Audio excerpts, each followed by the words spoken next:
I'm Kevin Opal, and this is my 2022 shadowing project with Mr. Anand Thakur. So, who is Mr. Thakur? Well, he's been in the go-to market and sales strategy business for over 18 years, but he didn't get there in the traditional way. In fact, instead of majoring in some sort of business or marketing degree, he majored in computer engineering at Georgia Tech. He graduated with honors, and it's not that he didn't like what he was doing, it's more that it just wasn't his passion. So out of college, when he got a job working for the software section of Siemens, which is an energy company, he was eager to work in other fields as well. Eventually, when he was given the opportunity to work on something that included software and marketing, he jumped at it. The person in charge of the situation saw Mr. Thacker's natural ability to market and helped him transition into a marketing position at the company. Within months, he was a manager and was able to bring his software experience into the world of marketing. He kept at this job for 4 years until he got into the startup industry. As the marketing director of Apex, he worked to attract investors and market the whole platform until he was bought out by NYSE. Then he founded another startup that he called FatCat2, in which he developed sentiment analysis, which then was used to predict buy, sell, and hold decisions in commodities. This analysis helped to deliver a 60 times return with their investment group. This company was acquired by Blackstone, and these are just two of the companies that he helped to start. Since then, he has also helped to create 7 other businesses. After racking up all this experience in the industry, he has mainly served as an advisor and a mentor in places such as the Atlanta Tech Village, Techstars, and the CDP Institute. Now, after an impressive career, he has taken a break and has gone on sabbatical. But let's discuss my main takeaways. One thing that was huge is that you can't always plan out your life, where it's going to go, because he started as a computer engineer, but his current coworkers would never recognize him as one. That's because he took the opportunities that came his way. I think that's an extremely important lesson. You can't stay stuck on some path just because you think you're supposed to. You have to be flexible and take whatever life sends your way. Another important lesson that I learned is that your college major doesn't define you. As I said, he majored in computer engineering, but his passion is in marketing. While your major might be a skill that you learn, it doesn't necessarily have to be what you do. He also told us about the different fields he was working in, one of which was investment banking. And we've all heard the stories about going to Wall Street and making it big, earning a lot of money, but when he actually reached there, he realized it wasn't the environment he wanted to be in. It was the jokes people were making, the sexist environment, and a load of other stuff that made him prioritize his enjoyment of life over the money. That's a lesson I think we can all learn from. Now, these 3 takeaways are huge lessons that I'm taking so I can apply it to my own life. But in the 4 hours that we talked, I learned even more influential and aspiring things that I'll never forget. This whole shadowing experience was so important, and the last thing I want to do in this video is thank Mr. Thakur for spending his time shedding a light on the reality of what happens in the real world.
Using Powtoon. Hello everyone, this is the Shadowing Project by me, Mihir Paul. For my shadowing project, I shadowed Avishek Ganguly, the head of marketing at Vidar Digital. I chose to shadow Avishek because he was kind enough to take me in virtually, and in turn I did some work for Vidar as somewhat of an intern. I did not find an initial interest in marketing, but over time I've taken interest in the several aspects and influence marketing has on almost everything. Vidar Digital, now known as Demior, is a digital solutions/transformation B2B company. And essentially what they do is create digital tech solutions for other businesses, like digital talent management in the form of H-1B visa checks and employee background checks and management. Its headquarters are in Alpharetta, but most of the employees are international. This is Sid Ahmed, the CEO of Demior. I met him a couple times through Zoom calls. Avishek is the head of marketing at Dimior and conducts a team of roughly 50 individuals in handling social media engagement, graphic design of logos and posts, and competitor analysis. Over the course of 3 to 5 months from September up till now, I got the chance to get familiar with Avishek's line of work, which for me required a lot of research. Avishek and I had calls after school so that I could catch up on the progress of Dimior. Each call we had a different task at hand where I learned a lot about marketing techniques. There were many things I didn't know about marketing. After all, it is a complex field that involves analyzing competing companies, trying to optimize social outreach and engagement, and creating posts/graphics that pull in an audience you want. I regularly completed research assignments that actually had effects on the revenue of Dimior. Shadowing Avishek opened my eyes to a new career path that I could take, now that I was familiarized. Avishek even offered me full-time employment if I wasn't keen on college. Based on my experience, I would definitely pursue a career in marketing, and I'm glad to have had the opportunity to work and observe Avishek. Hello, my name is Anya Perret, a senior student leader that attends Johns Creek High School, and I'm here to talk about my shadowing experience in the fields of general contracting, building, construction, and overall real estate development.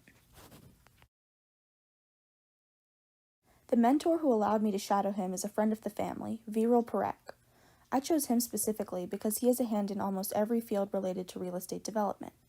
I recognize the invaluable experience of getting to see architects, engineers, contractors, and lawyers in person if I shadowed him.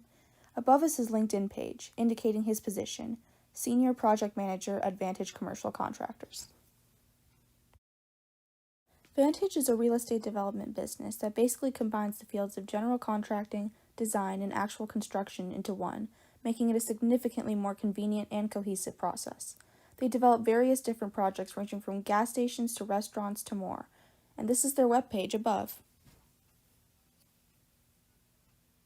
After emailing Viral, we met at Synergy Law Complex in downtown Atlanta, the office that Vantage uses for their projects. We met on 3 different Saturdays, February 19th, 26th, and March 5th, for about 6 hours each. Because it was a Saturday, the day started a bit late at 10 a.m. I got to meet with the main team while shadowing Viral, which consisted of 2 secretaries, 3 architects, 2 engineers, and 1 lawyer. The schedule of the day usually starts with working on the development budget for one of the many projects. The dev budget ranges from construction materials to the cost of grading the site. Next, we would drive over to a construction site and check out the progress. Viral would often check in with the lead construction workers to see if everything was on schedule and up to code. After returning to the office, he would go through updates for all the projects through a program called Smartsheets. It was a collaborative way for everyone on the team to access all the documents like leases, loans, budgets, and site plans together. On the last day I shadowed him, I even got to witness a meeting between him and a potential branch manager. He explained their role using the points listed right here. If there is anything special I learned from this experience, it's the amount of teamwork and leadership that goes into the job.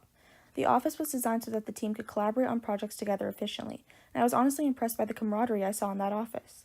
The environment created was very friendly and open.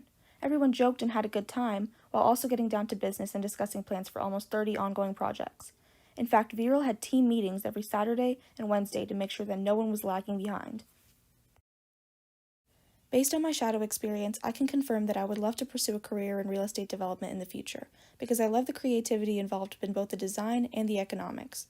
I also love the environment of the job as well. I made sure to send a thank you note to Viral for allowing me to experience this line of work firsthand. Today, I'm going to be testing the waters in infectious disease. I'm Omar Majawer from Johns Creek High School, and in this project, I shadowed under Dr. Sonia Rasmussen, a specialist in infectious disease threats in her medical webinar. Dr. Rasmussen originally studied to be a geneticist, then she went to medical school, and finally she spent the majority of her career working in the fields of infectious disease, especially with the CDC. And she also had a focus on infections during pregnancy for most of her career. Now, why did I choose to shadow in this field? It may seem a little unusual to people who know me since I've always been a big social studies person, but I also really enjoy analyzing and manipulating data. I also have sisters involved in the medical field, so I decided, while I have the time, let me get exposed to a field like public health and infectious disease that use these tools in different ways. Now, what did I learn about her field? She constantly needed to work with other people to solve problems. She had to create policy recommendations for the public and the government, and she also had to be a leader and know how to make important decisions, especially in stressful situations. Now, what are my thoughts on this field? I saw that there was an opportunity to use and study data, especially with regards to outbreaks, patients, and the transmission of viruses. I also appreciated that I could help people and make people's lives better and their communities safer. Dr. Rasmussen herself was motivated by her own family and some of their conditions, and at the CDC, she helped address the swine flu outbreak in 2009 and the MERS outbreak in 2014, as well as the global Zika threat, and she didn't always have to directly treat patients to make an impact. And finally, there was just so much variety in her job. It seemed like it was rarely ever boring. Looking at her work in the CDC Emergency Operations Center, for example, it was really reminiscent of the Situation Room in the White House. And when she became the acting director of the Office of Public Health Preparedness and Response, within a week she had to deal with the Ebola outbreak, so she always had something interesting and important to work on. What I also really appreciate from Dr. Rasmussen was the advice she gave. She encouraged us to take risks and to jump on opportunities, to use our luck to our advantage, to advance our careers and get ahead. And she also told us to study our passions, especially in college and undergrad, because this is where you're going to be able to find new passions and find new interesting things to dive into. Now, based on this experience, will I pursue this field? My answer is maybe. That sounds like a cop-out, but I'm not really sure about the medical field and if that's the career I want to study for the rest of my life. What I do know is that using data and making people's lives better and safer matters a lot to me. I think I need more experience in college or in internships and the like to make a decision, but I'm definitely more open to this field after hearing about Dr. Rasmussen's fascinating career.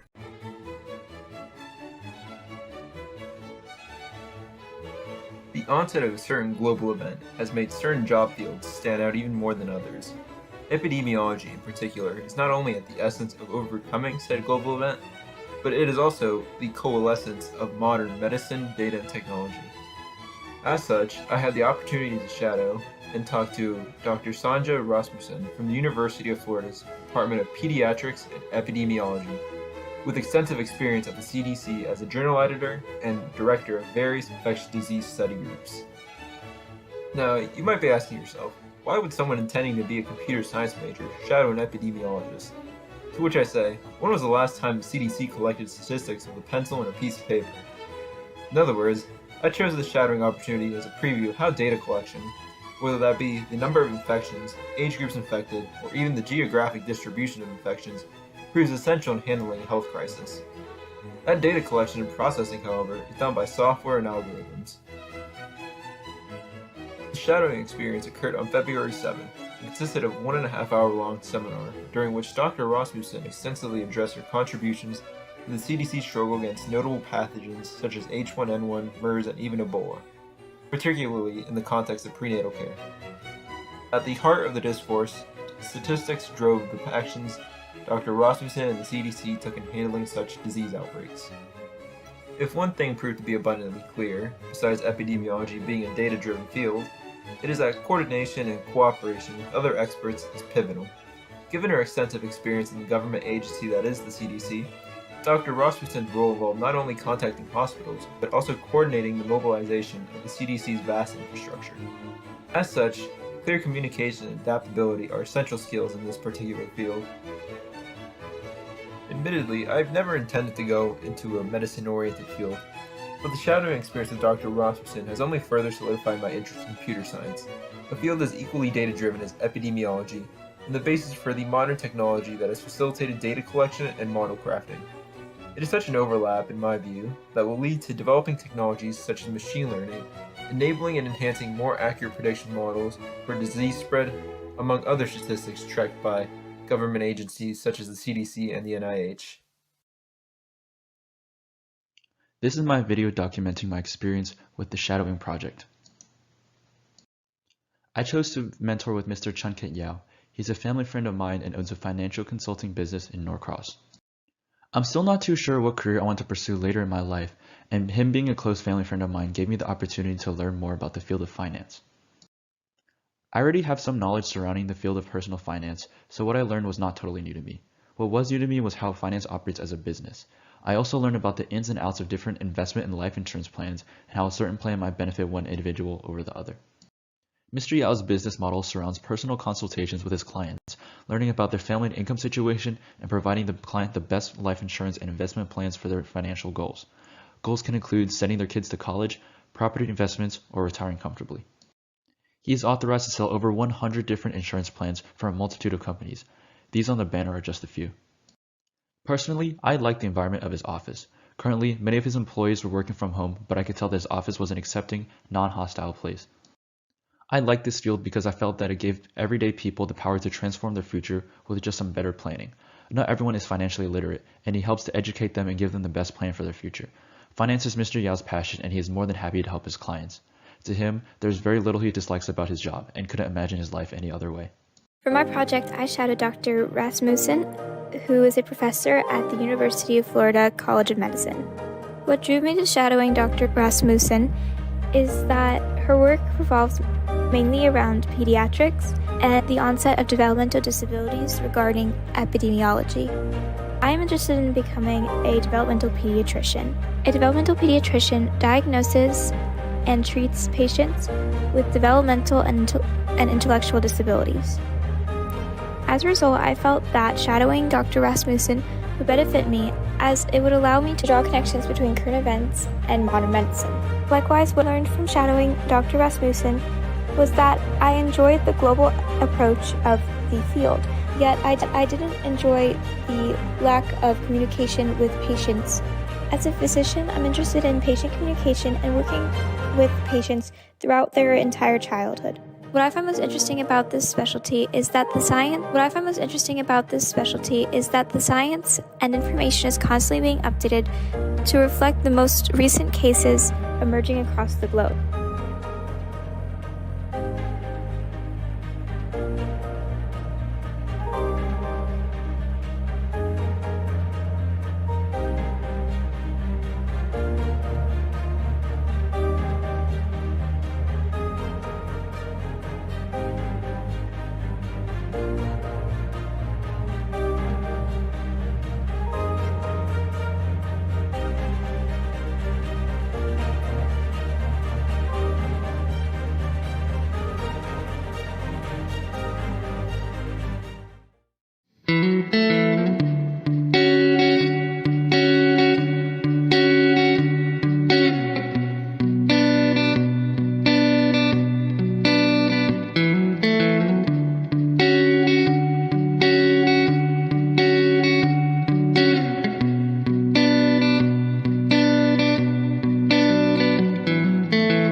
Learning how to play the piano is a lot like learning a new language.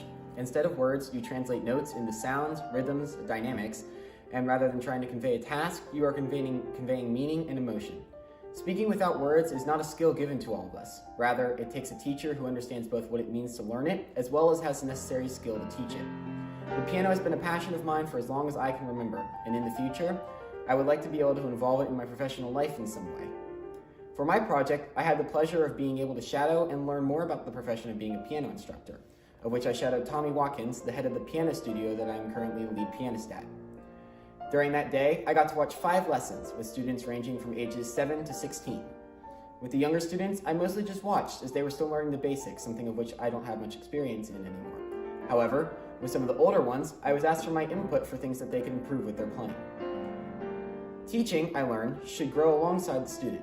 when one deals with younger students, more patience is necessary, as it is incredibly important for them to figure things out for themselves. Yet correction is also important at a younger age, as they may not realize what they are doing is incorrect. As the student becomes older, the lessons shift from basics to technique, as the students are more capable of executing the pieces that they are learning. Corrections are held till the end of the piece, so that the student can make corrections of wrong notes or keys themselves. While I was there, I was able to observe several skills that define a leader. For instance, when teaching students about how to express dynamics properly, Tommy often used an anecdote or a personal story in order to try to relate with the student more. By taking a more empathetic approach, it felt less like a direct critique and more like a friend giving advice. Another important skill is being able to effectively communicate what the student needs to understand. A failure to communicate can often leave the student confused and further the confusion later on down the line. Overall, teaching the piano, I have learned, requires a delicate touch. As to those you are teaching, you are a critic. And if you are overly harsh, it results in the lesson not being as successful as it possibly could be. The other important thing I learned is about starting your own brand. Tommy started the business herself after she graduated college, and through word of mouth alone, she has been able to grow the program to what it is today. She prides herself on what she has done and the way she conducts her business, treating those she teaches as adults, and they are as much a part of her brand as she is. And that if they don't put the effort towards the piano, then she has the right to fire them. Personally, this shadowing experience opened my eyes to what it takes to be a piano teacher. It is a profession that requires a guiding hand to those that you teach and is not as easy as I previously assumed. From my experience with the day that I spent shadowing, it is a profession that I would like to look into further on down the line. Teaching is something that I believe requires a large amount of life experience. And while I may not be as experienced as I feel I need to in order to teach, piano is something that has brought so much to my life, and I want to be able to introduce others to that instrument as well.